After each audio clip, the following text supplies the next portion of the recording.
All right, y'all. So I'm sure, as all of you have heard by now, there was a horrific mass shooting that happened yesterday. So let me walk you through it here. I'm going to give you all the information that we have up to this point. Now, keep in mind that these things are subject to change as time goes by. We've already seen the death count tick up a number of times. So let's start here with the Daily Mail. At least 19 primary school children shot dead by bullied high school student 18 who posted photos of rifles on Instagram and went on the rampage after an argument with his grandmother about failing to graduate. 19 pupils aged between 7 and 11 are dead after another mass shooting in an elementary school. Xavier Lopez, 10. Uzia Garcia, 9. McKenna Elrod, 10. Amory Joe Garcia, 10. Eliana Torres, 10. And Ellie, whose age and surname were not immediately available, among the dead at Robb Elementary School, Texas. Eva Mireles, 44, that's the teacher, and Irma Garcia, both teachers, were killed in the attack that began around 11:30 a.m. Tuesday. Salvador Ramos, 18, is identified as the gunman who shot his grandmother before driving to the school and opening fire before he was shot dead by a Border Patrol agent a short time later. Joe Biden condemned the killings and opened gun control debate, urging voters to turn this pain into action. So I was watching this unfold at the time. The reports are just stunning. He shot his grandma. Now, as of the recording of what you're watching right now, his grandmother is still alive. She was airlifted to a hospital. What happened afterwards is he got in his car to flee the scene.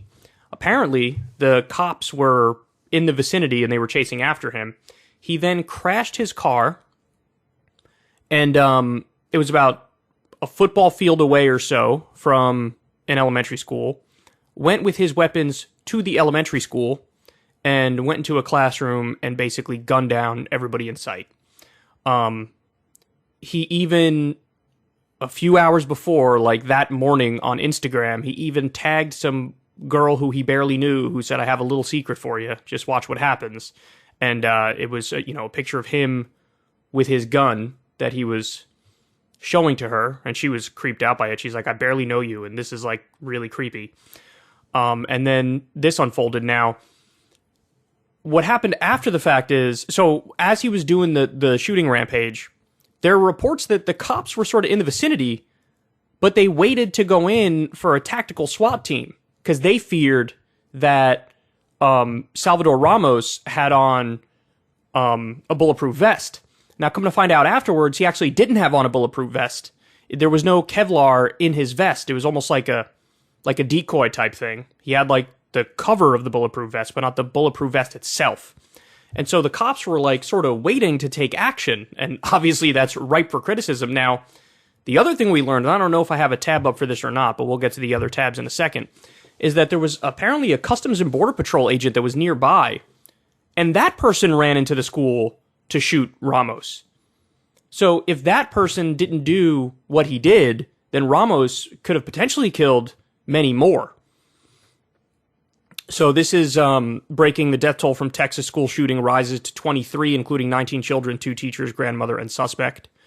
It was just ticking up throughout the day. At first it said there were 2 deaths and 14 injured. Then it was like 14 dead. And then we got this number. Now, it may go up again. This was as of 10 p.m. last night. I didn't see any new numbers as of this morning. This is Salvador Ramos. Let me walk you through some pictures from the incident. Now, there are no gruesome ones. You can make an argument that if you see the gruesome pictures, it might spur the nation and the politicians to take more action.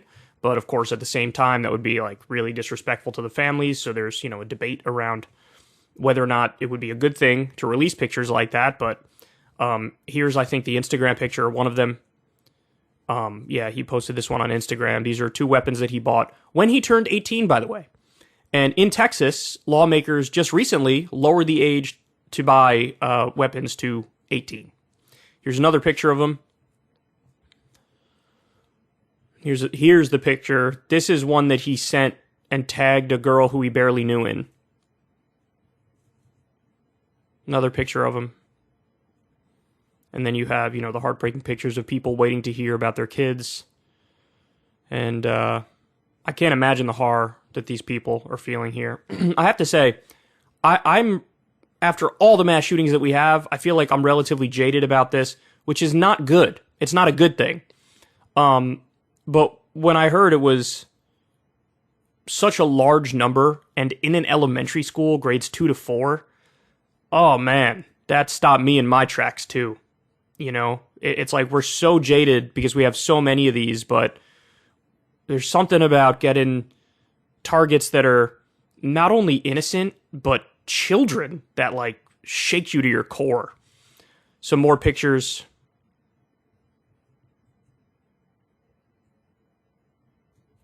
Here's Salvador Ramos. Looks like when he's in the act. I guess this was taken from some sort of a security camera or something.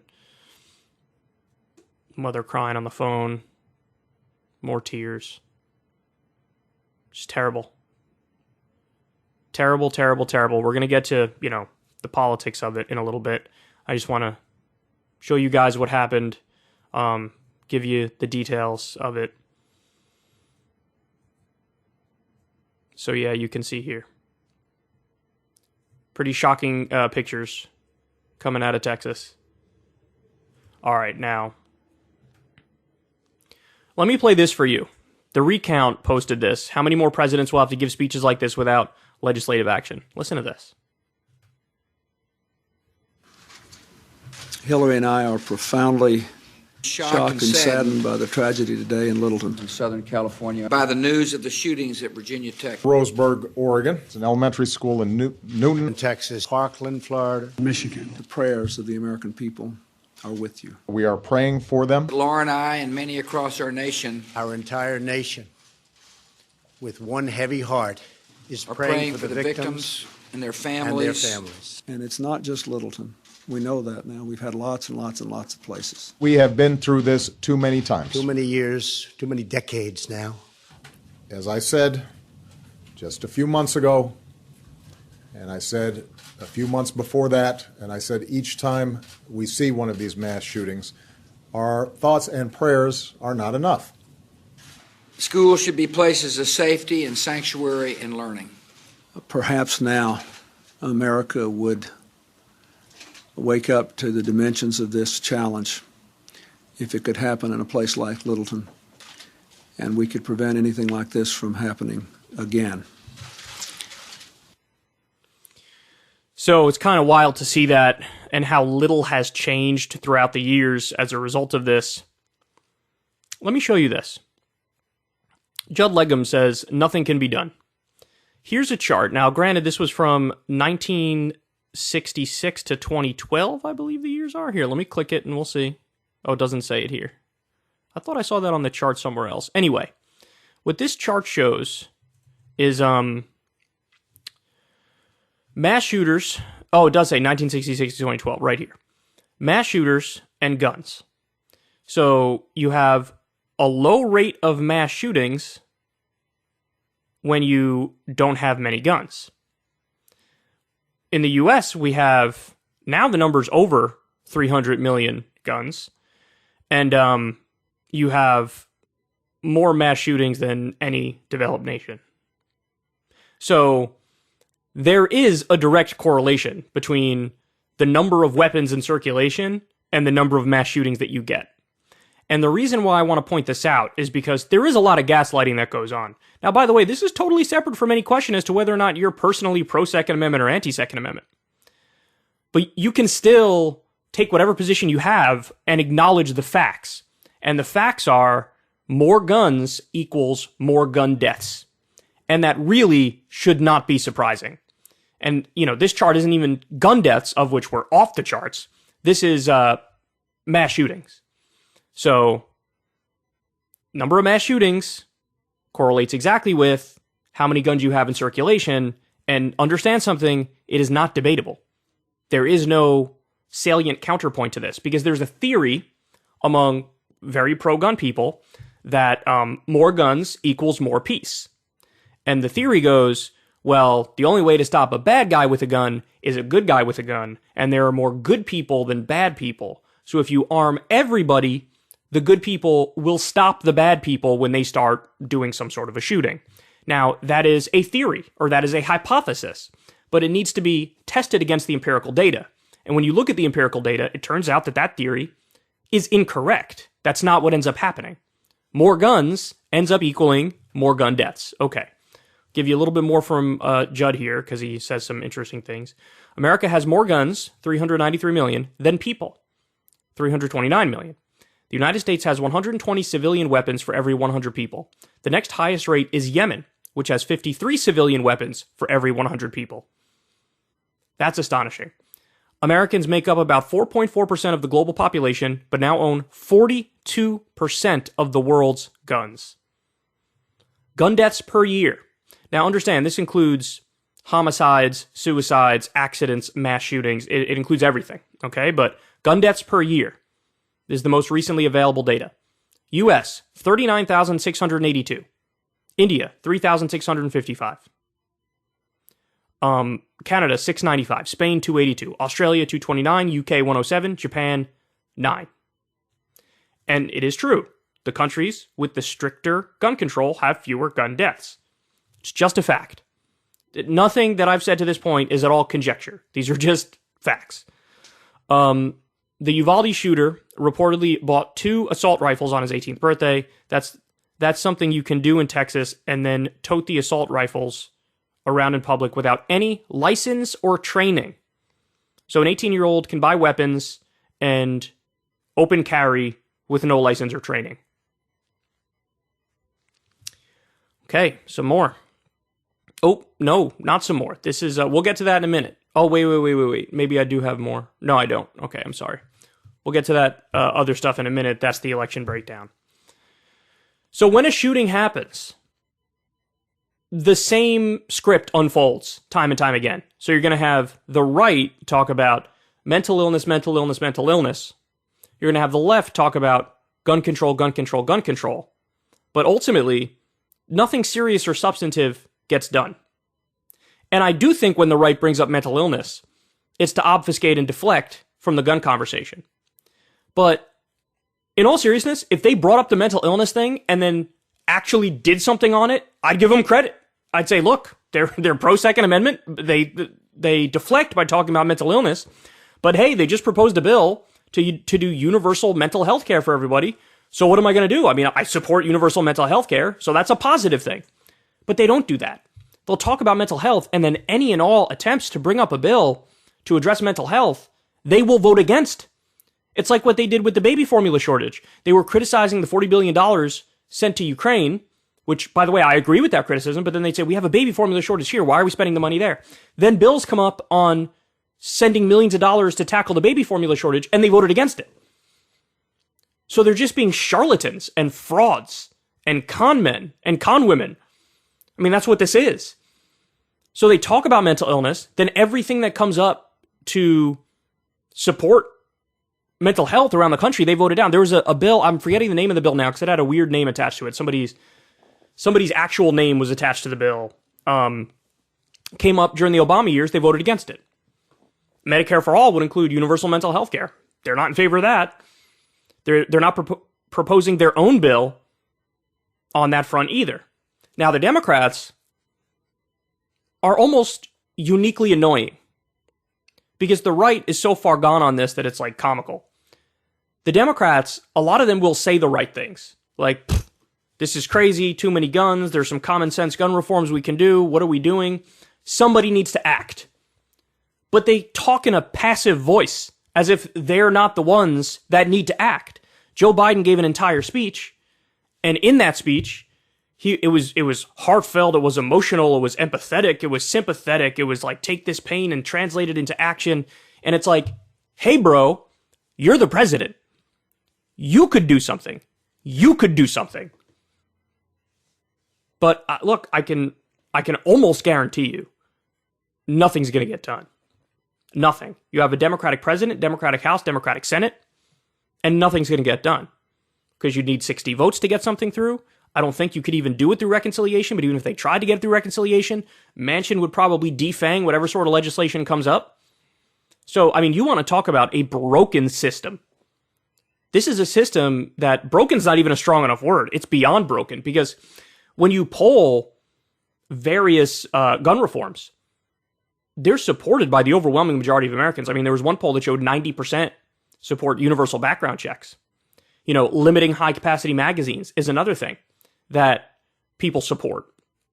Now, look, I honestly think this is a tough conversation in terms of finding real solutions, because even if you do all the standard gun reform policies that are in the conversation, I still think we'd have a pretty high incidence of mass shooting. Now, don't get me wrong, I think that number would be drastically reduced. Like, maybe we could, if we do all the reforms that people talk about, maybe we can cut our gun death rate in half. But then you're still talking about, you know, over 15,000 gun deaths a year. And it's a fair criticism to say, well, what, is that acceptable? Like, 39,682 is not acceptable. Is what, 15,000 or 17,000 or whatever, that's acceptable? So, in all seriousness, the way you actually nearly eliminate gun deaths, and this is the truth. I mean, I don't find any way of escaping this. But if your priority is like zero gun deaths, well, then you would have to not just ban guns, which constitutionally that wouldn't hold up, but you'd also have to like confiscate all the guns that are out there, since we have over 300 million, because there's already so many in circulation. So that's what would actually stop the crisis. But like I said, that won't pass constitutional muster, and there's no will to do that among the politicians. I don't even know if the polls show that the American people would want to go that far anyway. But it's crazy that our system is so broken that even like the little tweaks around the edges that we talk about have no chance of passing. Whether it's banning assault weapons, whether it's, you know, ban on high capacity magazines, whether it's universal background checks. Look, I'm in favor of like a testing system to get a gun.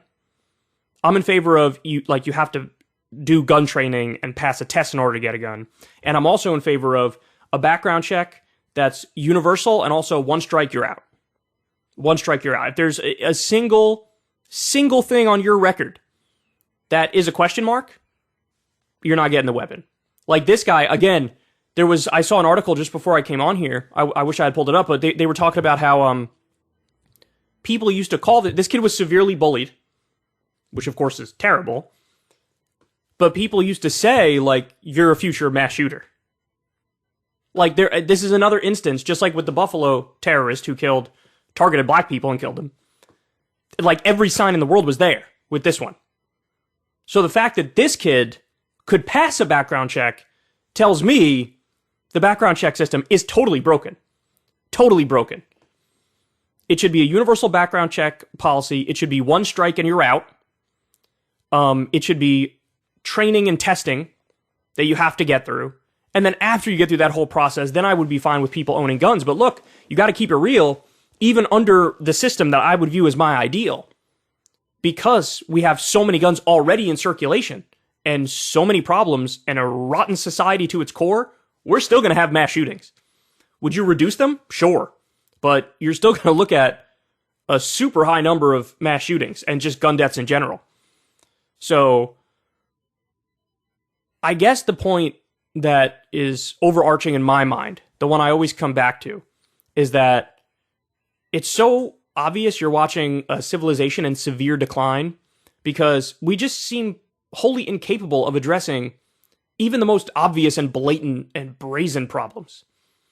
The fact that you can't even do some mild reforms in the wake of what's happened and what continues to happen is devastating. I mean, it really feels like America is in decline rapidly. There was a basketball player, NBA player, who said the other day, it's easier to get a gun than baby formula in the country. Just sit on that point for a second, dog. Holy crap. That's crazy. It is. So, expect the same script to unfold here. That script being mental illness on the right, and then nothing gets done. They don't propose anything on that front, and they'll vote against it even if it comes up. And on the left, gun control. But really, all the Democrats are doing is tapping into everybody's frustration and rage to ride that wave without actually proposing anything or getting anything passed.